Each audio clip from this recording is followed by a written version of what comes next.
আসসালামু আলাইকুম। সময়ের পাঠশালা ইউটিউব চ্যানেল থেকে সকলকে স্বাগতম। আজকে আমি 9.1 গুরুত্বপূর্ণ অধ্যায় ত্রিকোণমিতিক অনুপাত নিয়ে আলোচনা করব। আমরা উদাহরণ 5 প্রমাণ করো যে tan theta plus cot theta is equal to sec theta into cosec theta.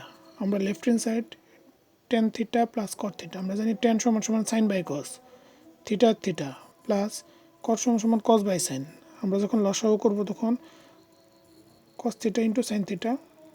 আমরা এখানে কজে কাটা, সাইনে সাইন স্কোয়ার, প্লাসের প্লাস, সাইনে কাটা, কজে কজ স্কোয়ার থিটা। আমরা জানি sine square theta plus cos square theta is equal to 1।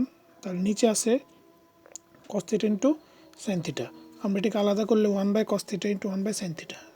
1/cos theta is equal to sec theta আর 1/sin theta is equal to cosec theta. ভিডিওটি ভালো লাগলে লাইক, কমেন্ট, শেয়ার দিয়ে পাশে থাকুন। ধন্যবাদ সকলকে। আসসালামু আলাইকুম।